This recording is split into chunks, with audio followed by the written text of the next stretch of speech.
Rain hammered down on the stained glass windows of St. Matthew's Church, each droplet a tiny percussion in the heavy silence that filled the air. Inside, rows of mourners sat cloaked in black, the pews creaking beneath them as they shifted in restless grief. Their faces were bowed, lips tight, eyes rimmed with red. The scent of roses and candle wax clung to the sanctuary like smoke, making the atmosphere feel even more suffocating. At the front of the altar stood a large framed photo of Julian Carter. He was smiling in the picture, an easy, almost mischievous smile that had always gotten him out of trouble. His dark hair was tousled, his green eyes alive with mischief and intellect. He looked vibrant, confident, alive. But behind that photo sat the casket, closed. The body inside, they were told, had been too badly burned for an open viewing. Julian's car had been found on a remote road outside Greenvale, wrapped around a tree and engulfed in flames.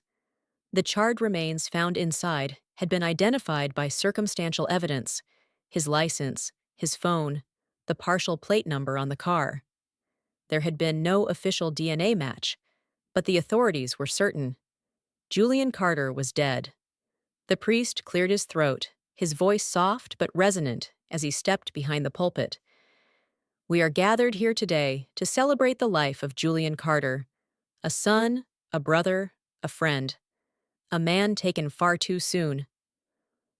Lucy Carter sat in the front row, hands trembling in her lap. She hadn't slept in 3 days, hadn't eaten in 2. Her eyes were hollowed out from crying, and her knuckles were white as she gripped the funeral program. It fluttered slightly from the draft that leaked through the ancient walls. She stared at the casket, willing it to vanish, hoping that maybe, just maybe, this was some twisted dream. Beside her, her mother, Eileen Carter, sat frozen in place. Her face was a stone mask, her eyes blank, as if she'd left her body days ago and never quite returned. Widowhood had already left its mark on her when George Carter passed 3 years prior. But this, losing Julian, had carved out what little was left. The priest continued, reading from a folded sheet of paper.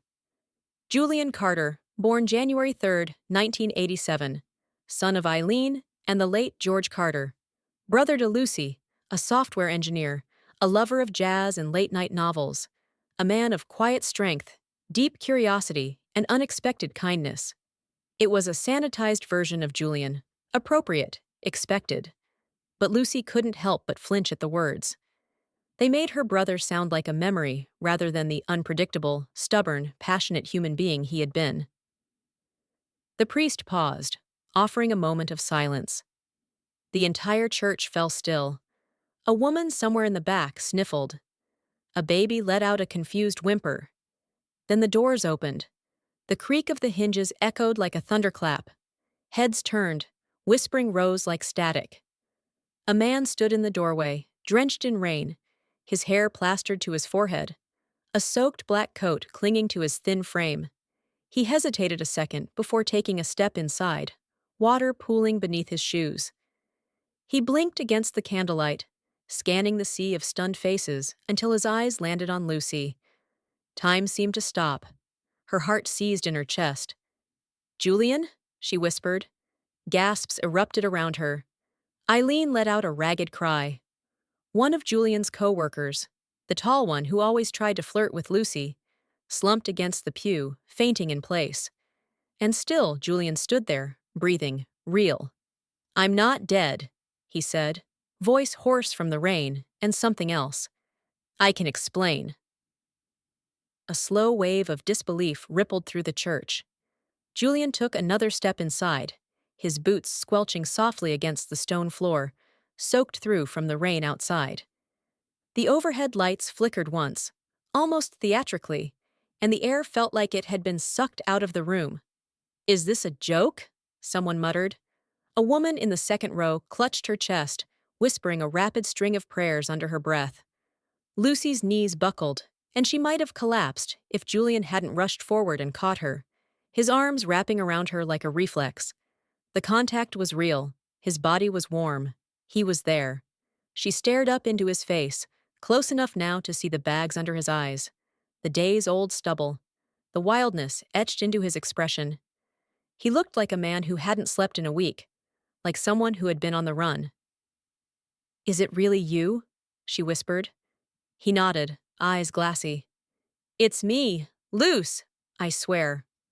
"What the hell is going on?" someone shouted from the back. Whispers had turned to a dull roar now. Confusion, outrage, relief, and suspicion all mingled in the air like smoke. Phones were already out. Cameras clicked. "Come with me," Lucy hissed, grabbing his hand. "Before someone calls the cops." She led him out the side door of the church, dragging him down the slippery stone steps and toward the parking lot, leaving behind the shocked congregation, the closed casket, and the unanswered eulogy. The rain came down harder now, as if to erase his footsteps.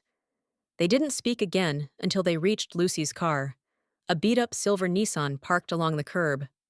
She flung the door open and shoved Julian inside, then slipped into the driver's seat, hands shaking as she started the engine. For a few moments, the only sound was the windshield wipers squeaking against the glass. "You better start explaining," she said finally, her voice trembling. "Because I swear to God, Julian, if this is some kind of twisted prank—" "It's not," he interrupted, staring out at the street. "I didn't plan for any of this. I never wanted you or Mom to think I was dead. I had no choice." "No choice?" she snapped. "You vanished 3 weeks ago. Your car was found burned. We buried you, Julian. Mom stopped eating. I wrote your obituary." Julian turned to her, and for the first time, she saw real fear in his eyes. "They would have killed me if I hadn't disappeared." That shut her up. She blinked, frowning. "What are you talking about?" "I'll tell you everything, but not here." "Then where?" He leaned back, staring at the ceiling of the car. "Somewhere safe." They ended up at their father's old fishing cabin, half an hour outside of town. The place had been mostly abandoned since George Carter passed, save for the occasional camping trip or drunken memory dive. Lucy hadn't been there in over a year. The cabin was dark, musty, and cold, but it was dry, safe, hidden. As Lucy lit the fireplace, Julian stood by the boarded-up windows, peering outside like he expected a sniper's red dot to appear at any second. When she turned to face him, she crossed her arms tightly over her chest. "Start from the beginning," she demanded.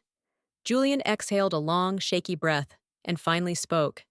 "It started with a file." He began pacing. "I was working freelance IT security for a private firm. Mid-sized. Nothing fancy. Mostly contracts for small banks and corporate clients. One night, I was reviewing packet logs on a client system, just routine data analysis, when I found a hidden protocol. Something masked as background processes, meant to look like diagnostic pings. But it wasn't." Lucy frowned. "What was it?" "A siphon," Julian said.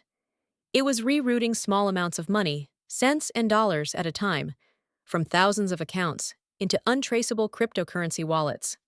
Like some kind of digital skim?" He nodded. "Exactly.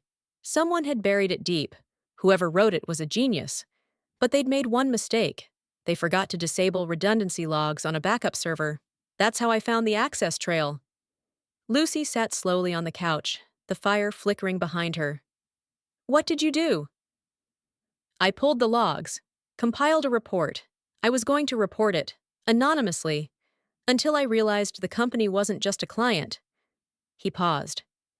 "They were in on it, and not just them. Someone higher up, a senator, an overseas holding company, a network." Lucy's eyes widened.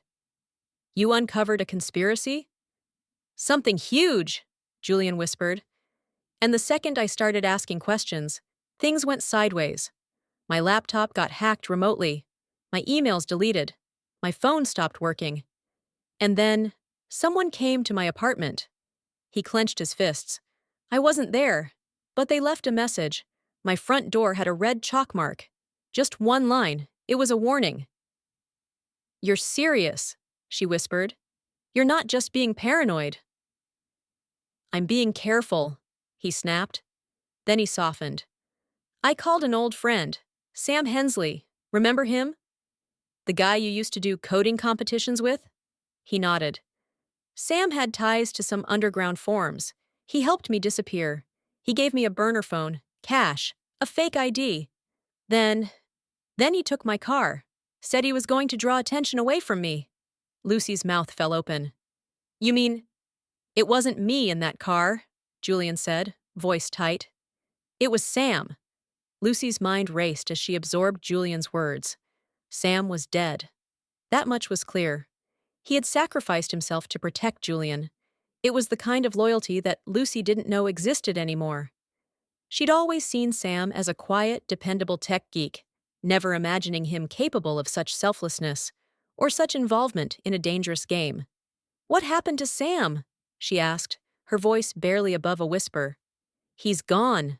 I don't know who did it or why, Julian replied. But the people behind this? They don't leave loose ends. Sam became a pawn in a game I didn't even know I was playing. Lucy's throat constricted. Her brother, the man who had been her rock through everything, was now on the run from forces far bigger and darker than she could fathom. She had no idea how deep this went, but she was starting to understand that the world they knew had always been a mirage, one carefully constructed by powerful people who controlled everything from the shadows. Who are these people? She asked, her voice a mix of terror and determination. People who profit from secrecy, Julian said, turning away from her. His hands gripped the edge of the old wooden table in the center of the cabin, his back to her. The kind of people who make sure you can never escape. They're the ones who'll bury you and bury the truth with you.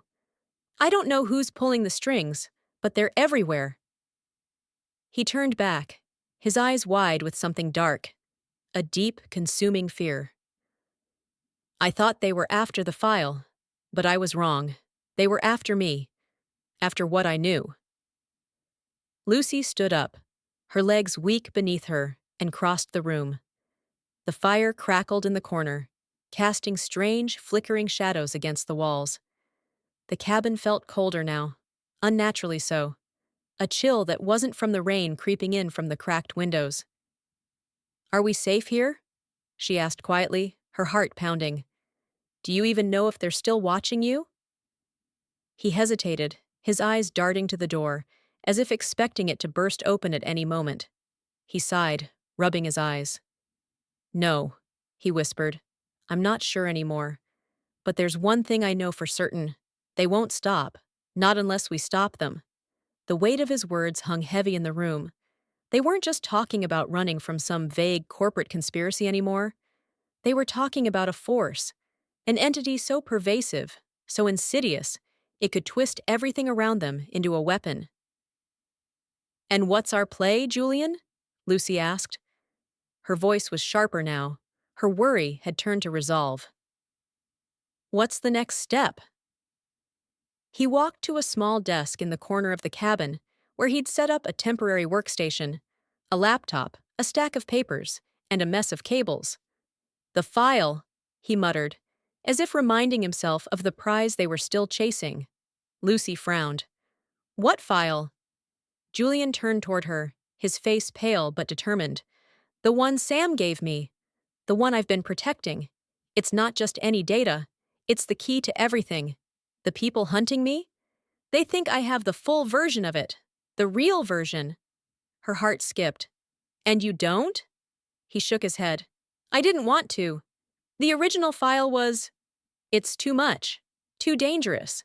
I knew it would lead me straight into their hands, so I only kept fragments of it. Sam, though, he couldn't resist. He took the full version. I think he tried to get it out before they killed him. Lucy's stomach turned. But now it's gone?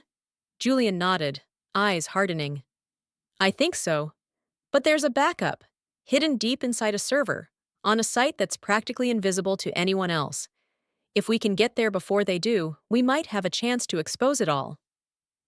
Then we have to go after it, Lucy said without hesitation. I don't care what's on it.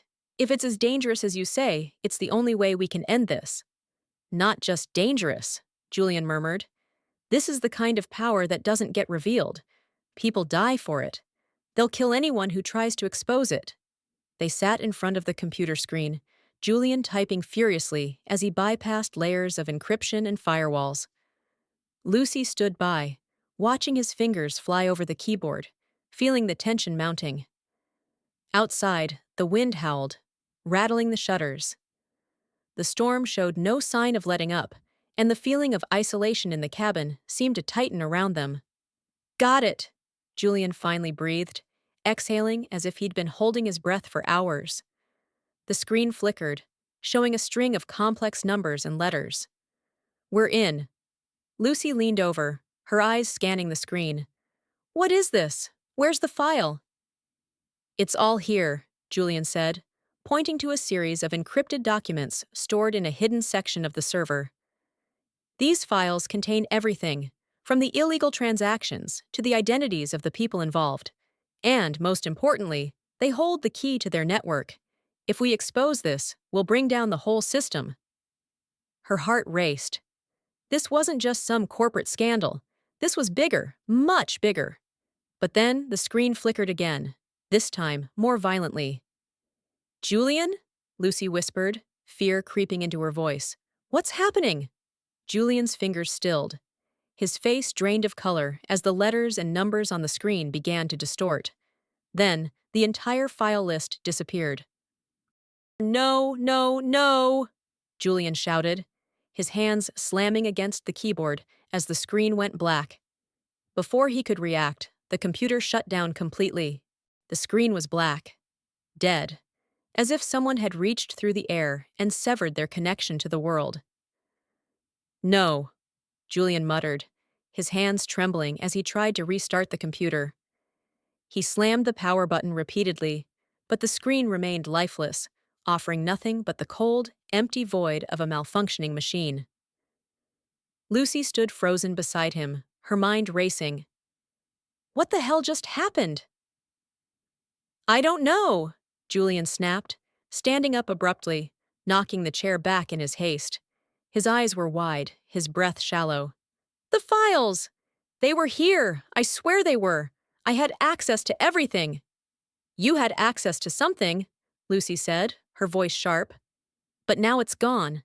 Someone hacked us. They found us." Julian swallowed, a lump in his throat. "It wasn't supposed to happen like this. It's too soon. I was so careful. I thought we had more time." Outside, the rain had picked up again, battering the windows. The storm mirrored the chaos inside the cabin, where time seemed to slip away with every passing second. Lucy's heartbeat thudded in her chest as she scanned the room, looking for any sign of what came next. Her mind couldn't keep up with the whirl of questions and fears swirling inside her. Who were these people? How had they found them so quickly? The door to the cabin creaked open. Lucy's hand flew to the edge of the desk, her fingers brushing against the cool metal of a heavy lamp. She was ready to grab it, to defend herself if it came to that. "Who's there?" she called out, her voice shaky but steady. Julian's head snapped up, his eyes wide in fear. But before he could say anything, the door swung open completely. A figure stood in the doorway, tall, cloaked in shadows, and drenched from the rain outside. The figure was silhouetted by the dim light from the hallway, the outline of a man, maybe late 30s or early 40s, with a sharp, angular face. He wasn't just drenched in rain. There was something ominous about his presence, something that made the hairs on the back of Lucy's neck rise. The man stepped forward, moving with a controlled confidence that made Julian stiffen in recognition. "Who are you?" Julian asked, his voice low but steady. He had no choice but to confront this person. Whoever they were here for something, or someone. "I could ask you the same thing," the man said, his voice cutting through the tension like a blade. He was calm, too calm, and that made Lucy's gut twist. "But you already know who I am." Julian's face paled, the color draining from his features. Lucy turned toward him, but he didn't respond. He couldn't. The man stepped fully into the room now, his face illuminated by the flickering light from the fire. His features were sharp, his jaw tight, his dark eyes filled with a dangerous knowledge. He wasn't just a random person. He was someone from Julian's past. "Caleb?" Julian whispered. Lucy's heart skipped. "Caleb? Who was this man?" Caleb nodded slowly. "It's been a long time, Julian. I thought you were smarter than this. But you've really stirred the hornet's nest now, haven't you?" Lucy took a step forward, trying to make sense of it all. "What the hell is going on? Who are you, and what do you want?" Caleb's eyes flicked to her for a brief moment, his gaze calculating. Then he looked back at Julian. "I'm here for what you've got, Carter. The file. You thought you could hide it forever?" Julian's jaw tightened. "You're with them, aren't you?" Caleb smirked. "Let's just say I work with people who don't like loose ends, and right now, you're a loose end. You have something valuable, something that can bring down everything we've worked for, and I'm here to make sure it doesn't get out." Lucy felt a cold chill sweep over her. You're the ones behind this? The conspiracy?" "Not just behind it," Caleb said with a sneer. "I am the conspiracy." He stepped closer, his boots muffled by the thick carpet as he moved. "But it's not just you we're worried about, Julian. It's your sister, too." Lucy froze, her breath catching in her throat. "What do you mean?" "I mean," Caleb said with a dark chuckle, "if you think you can hide from us forever, you're wrong. We've been watching you, all of you." Every step Julian moved in front of Lucy, his fists clenched. "You don't get to threaten her. We'll expose everything. We'll make sure the world knows what you're doing." Caleb's face remained unchanged. "You think the world cares? No one cares. You and your precious file are a speck, a blip on the radar. You're nothing but pawns in a game you'll never understand." Suddenly, there was a sharp sound, a knock at the door, a low, deliberate tap, the kind of knock that echoed through the silence, like a death sentence. Lucy and Julian exchanged a glance, fear surging through them. Caleb turned, his expression unreadable, but his hand instinctively went to the gun holstered at his side. "Get ready," he whispered, his voice cold. "The real game is just beginning." The knock at the door hung in the air, an ominous echo that shattered the tense silence in the cabin. Lucy's heartbeat pounded in her ears as she exchanged a quick, terrified glance with Julian. Her body tensed, ready for whatever came next. Caleb didn't move. His eyes narrowed as he slowly drew his gun from its holster and inspected it with practiced precision, all the while keeping his cold gaze fixed on Julian. "What is it?" Julian asked, his voice raw with both fear and frustration. He wasn't prepared for this. None of them were. His fingers flexed at his sides, and he tried to calm his erratic breathing. Caleb didn't answer. Instead, he inched closer to the door, his movements calculated and deliberate. His eyes never left the locked door as he silently motioned for Lucy and Julian to stay back. The knock came again, sharper this time. The sound of it was like a punch in the gut. Then, just as Caleb was about to reach for the doorknob, the door swung open.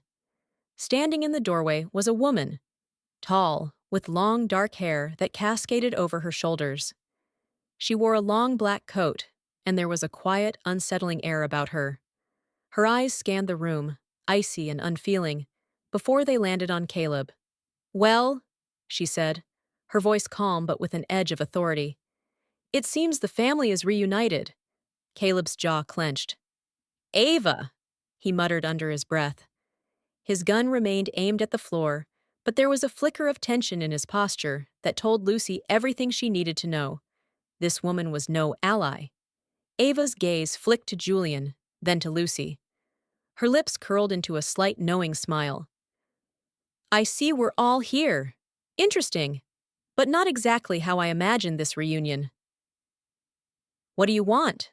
Julian asked, his voice hoarse. He stepped forward, trying to steady his shaking hands, but his knees were still unsteady. He wasn't sure how much longer he could keep this act up. Ava was dangerous, he could tell. Ava tilted her head, her eyes never leaving Julian's. "What do I want?" "That's a question I've been asking myself for a while now. The truth is, I want what's mine. Yours? Lucy repeated, feeling her heart race. What do you mean by that?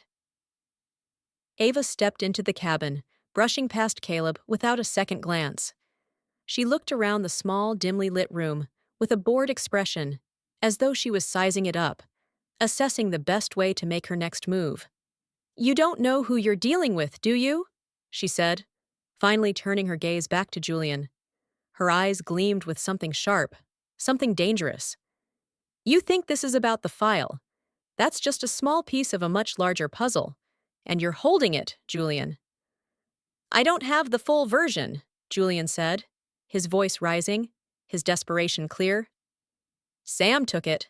I didn't want any part of this. Ava's lips curled into a slow, almost amused smile. Oh, I know. That's why I had to clean up after him. Lucy's stomach dropped at the words. You killed Sam? Her voice was barely a whisper, but the accusation hung heavily in the room. Ava met her gaze with no hint of remorse. He was expendable, a sacrifice, but the game isn't over, not by a long shot. What game? Julian demanded, stepping closer to Ava now, his voice shaking but determined. Who the hell are you people? Ava's smile widened, as though she had been waiting for this question. She took a step toward him, her eyes narrowing with a cold amusement. We're not just some shadowy organization, Julian, she said, her voice low and silky. We're the ones who decide the course of history. We manipulate markets, control governments, fund revolutions. We're the invisible hand, guiding the world's most powerful people. And right now, you are part of our plan. Julian recoiled, his face paling. This is insane. You're insane. Oh no, Ava purred. I'm just the messenger. The file you're so desperate to hide? It's not just about exposing a few corrupt people. It's the key, the map to the entire system. You don't even know how much power you're sitting on, do you? Lucy's head was spinning. The walls were closing in on them. This wasn't just a conspiracy anymore. This was a network that spanned across continents, shaping the world from the shadows. The file wasn't just a digital blueprint. It was a weapon, one that could tear everything apart. She turned to Julian, her voice barely a whisper. Julian, what's in it? What did Sam do? I don't know, he replied, his voice hoarse. I never got the chance to read the full file. I wasn't supposed to. Of course you weren't, Ava said, cutting him off. She stepped closer now, her eyes gleaming with something almost hungry. You were never meant to know. You were just the pawn who stumbled across it. But now, well, now you're a liability. Lucy's blood ran cold. What do you mean, a liability? Ava's smile was nothing short of chilling. You can't escape. You can't run. The system is already in motion. All of this, your little hideaway, your false sense of safety, it's part of the game we're playing. And you? You're going to play your part, whether you like it or not. Julian's eyes flashed with a dangerous fire. I don't play anyone's game. I'll burn it all to the ground before I let you win.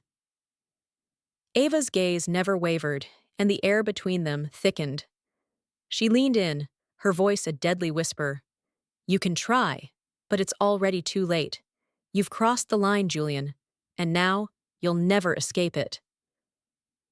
The room felt impossibly small.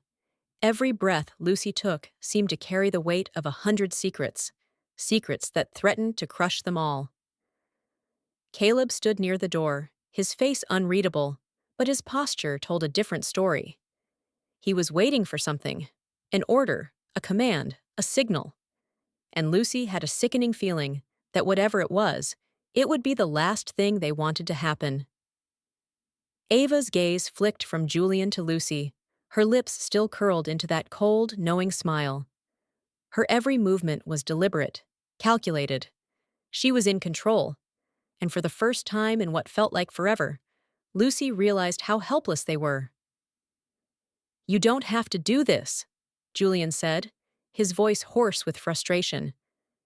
His hands were clenched into fists at his sides, but there was something desperate in his eyes now, something that hadn't been there before. You don't have to keep this up. Just let us go. Ava took a step toward him, her heels clicking sharply against the wooden floor, sending a chill through the room. "Oh, I'm not the one keeping you here, Julian. You've done that all on your own. You've already made your choice." "I didn't choose any of this," Julian snapped. "This isn't a game. People are dying because of your plan, and you're sitting here acting like you're invincible." Ava's smile didn't falter. She stepped even closer, her eyes dark with amusement. "I never said I was invincible. I'm just prepared for the consequences. You, on the other hand, you're not. You never were." Lucy's heart hammered in her chest. The air in the cabin felt suffocating, thick with tension. She had to do something. There had to be a way out. Suddenly, a thought struck her, a terrifying, dangerous thought. What if we don't escape? What if we fight back? She looked at Julian. His eyes met hers, and for a brief moment, the two of them shared a silent understanding. They didn't have the luxury of waiting around for a miracle. They had to act, and they had to act fast. Julian looked at Caleb. His expression hardened. "You've been working with her, haven't you?" he asked, his voice low but full of accusation. Caleb didn't flinch. He didn't respond right away. Instead, he just stood there, like a shadow, his eyes fixed on the floor. "You knew about all of this," Julian continued, his anger growing. "All the lies, the manipulation. You were part of it the entire time." Caleb's eyes snapped up to meet Julian's, a flicker of something dark in his gaze. "I'm not your enemy, Carter," he said, his voice steady. "I'm just here to do a job. And the job is to make sure you don't screw this up for all of us." "Screw what up?" Julian spat, his fists clenched tighter. "What could you possibly gain from this? What could any of you gain?" Caleb's expression was unreadable. "It's not about what we gain," he said quietly. "It's about keeping things balanced." Lucy's breath caught in her throat. She wanted to scream at him, to demand answers, but the words wouldn't come. Instead, she turned her attention back to Ava, who had remained silent throughout the exchange. She was studying them both, her gaze cold and calculating. "Why don't you just let us go?" Lucy asked, her voice trembling but firm. "You have everything you want. Why keep playing this game?" Ava's smile returned, this time with a hint of something almost sadistic in her expression. "You still don't get it, do you, Lucy? It's not about what I want anymore. It's about what I can control." Her voice grew colder, more dangerous. "I can control you. I can control your brother. I can control the entire system, and there's nothing you can do to stop me." Lucy's mind raced. She had to find a way out, any way out. But Ava's words had struck a nerve. This wasn't just about exposing corruption. This wasn't just about the file. It was about something much larger, something that involved them all in ways they still didn't understand. For a moment, there was silence. The kind of silence that could only be broken by the sound of a ticking clock, each second heavier than the last. And then, without warning, the door behind them slammed open with such force that the walls of the cabin seemed to shake. Both Lucy and Julian spun toward the sound, hearts leaping in their chests. Two men in tactical gear stormed in. Their movements were swift and efficient, as though they had practiced this over and over again. They moved like shadows, their eyes scanning the room, their guns drawn. It wasn't just an entry, it was a takeover. Ava's smile never wavered. She didn't flinch. "About time," she said, nodding toward the men. "I was wondering when you'd arrive." The men didn't say anything. They just moved toward Caleb, one of them handing him a small earpiece. Caleb took it without a word, slipping it into his ear before turning back toward Julian and Lucy. "We've got a job to finish," Caleb said, his voice icy, "and we're not leaving without it." Lucy's mind raced. She knew the situation had just escalated. Whatever they had been planning was now in motion, and there was no turning back. The cabin, once a place of tenuous safety, had become a cage. She turned to Julian, her eyes wide with panic. He was already moving, trying to think a step ahead. He had no plan, no strategy, but there was no time for strategy anymore. They had to act. As if on cue, Julian lunged forward, knocking the nearest man to the ground. The gun slipped from the man's grip, skidding across the floor. Caleb moved in an instant, pulling his weapon free, aiming it directly at Julian's chest. But Lucy was already on the move. She dove for the fallen gun, her hand closing around the cold metal just as Caleb's voice rang out. "No!" he shouted, but it was too late. She fired. The shot echoed through the cabin, deafening in its intensity. The gunshot cracked through the air like lightning splitting a tree. Lucy's ears rang. The force of the blast, the recoil, the acrid smell of gunpowder. It was all a blur. Caleb stumbled backward, hitting the wall with a dull thud. He clutched his arm, blood blooming through his shirt like ink in water. Julian grabbed the second gun from the floor, snapping into motion. He pivoted and aimed at the two armed men Ava had brought with her. "Drop your weapons!" he shouted, his voice hoarse but commanding. "Now!" The two men hesitated. One looked to Ava for direction. "Do it!" Ava said, her voice icy, calculating. "We don't need blood on our hands." The men obeyed, letting their weapons clatter to the floor. Julian kicked them aside, breathing hard, sweat slick on his forehead. Caleb groaned and slid down the wall, still clutching his bleeding arm. "You stupid kids! You don't know what you've started." "No," Lucy said, stepping forward, her hands still trembling from the shot. "You started this. You faked my death, destroyed our lives, and now you want to bury the truth." "Not anymore." Ava's smile had faded, replaced with something steely and venomous. "You have no idea how deep this goes," she said. "You think you've won something here? This is a fraction of what's coming. You shoot one man, expose one file, and you believe you've changed the world. You've only delayed the inevitable." Julian turned the gun on her, his hand surprisingly steady. "We don't want to change the world." Lucy stepped beside him. "We just want to survive it." Ava's eyes narrowed. She tilted her head slightly, calculating. "You won't last a week." "Then we better get moving," Julian replied. They backed toward the door, keeping their weapons trained on the trio. Lucy paused just before stepping outside. "One last thing," she said. "Tell your bosses something for me. Tell them I'm not a ghost. I'm alive, and I'm coming for them." Then she slammed the door shut behind her. The forest was still soaked with rain. Mud clung to their boots, and the wind howled like a warning as Lucy and Julian dashed through the darkness, away from the cabin, from Ava, from everything that had nearly destroyed them. "Do you have the drive?" Lucy asked breathlessly. Julian nodded and patted the inside of his jacket. "Sam hid it behind a false panel in the cabin desk.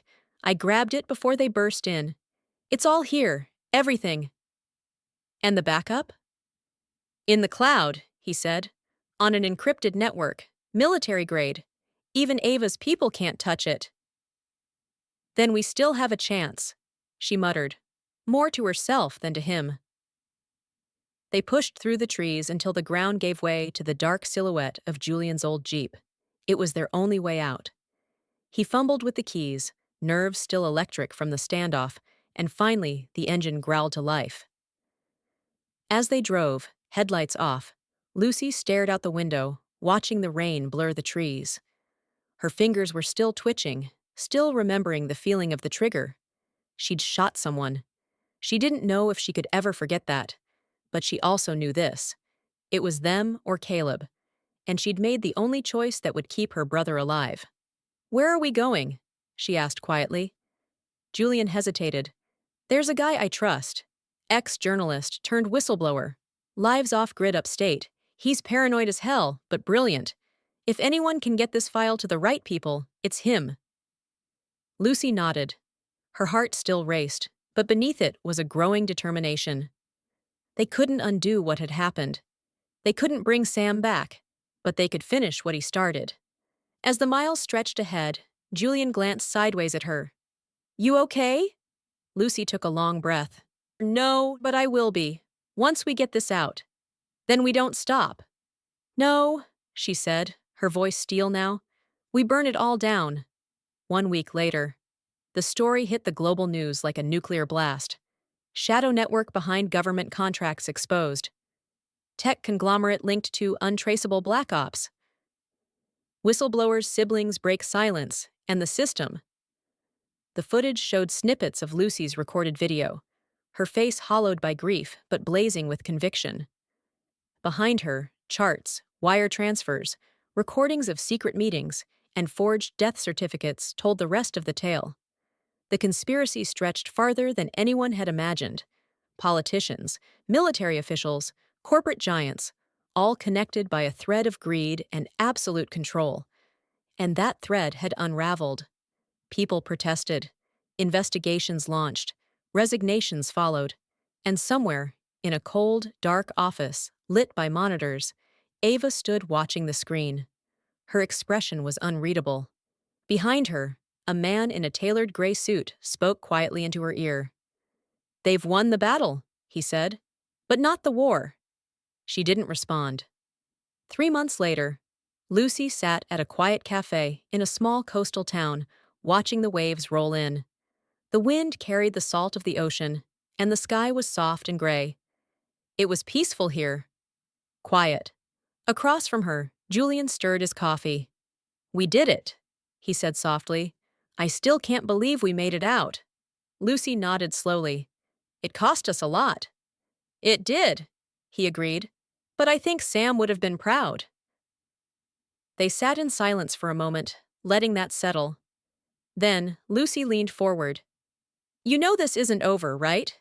They're going to rebuild, regroup. Maybe not Ava, but others like her. There's always another layer." Julian smiled faintly. "Then we stay ready." Lucy's eyes hardened with resolve. "No more hiding. If they want to come for us, they better bring everything they've got." He lifted his coffee mug. "To surviving your own funeral." Lucy raised hers. "To finally living." Lucy had always thought grief came in waves. What she hadn't expected was how quietly survival arrived. It wasn't triumphant. It wasn't cinematic. There was no slow-motion scene of walking away from an explosion or dramatic monologue at the end of it all. There was just silence. And the long road back to normal. But normal was something she no longer believed in. Her face still appeared on message boards and encrypted forums. Ghost Girl, they called her. The woman whose family buried an empty casket while she walked into her own funeral. A symbol of what the truth costs. A warning. A spark. She hadn't planned on becoming a symbol. She had only wanted her life back.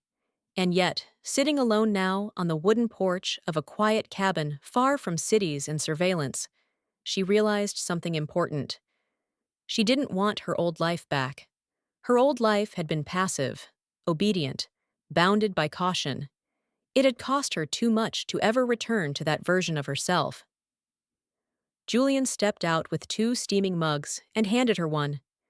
His bruises were fading, the shadows under his eyes softening, but neither of them would ever forget what it had taken to get here. He sank into the chair beside her with a groan. "You think people will remember?" "They always remember the wrong things," Lucy said, taking a sip. "But yeah, I think they'll remember enough." "Then maybe that's all we can hope for." They sat in companionable silence, listening to the wind through the pine trees.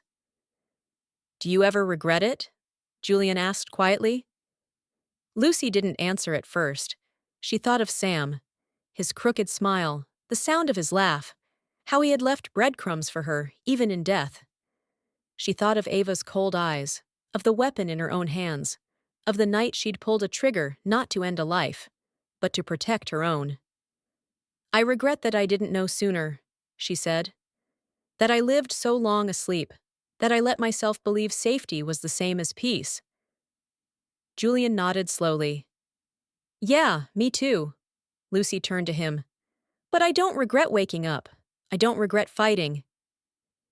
They had faced the machinery of lies and walked away bloodied, but breathing. That meant something. That had to mean something. And that was the lesson.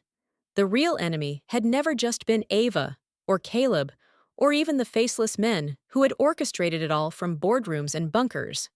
The real enemy was apathy, The belief that someone else would fix it, that the truth didn't matter, that systems couldn't be changed, that silence kept you safe.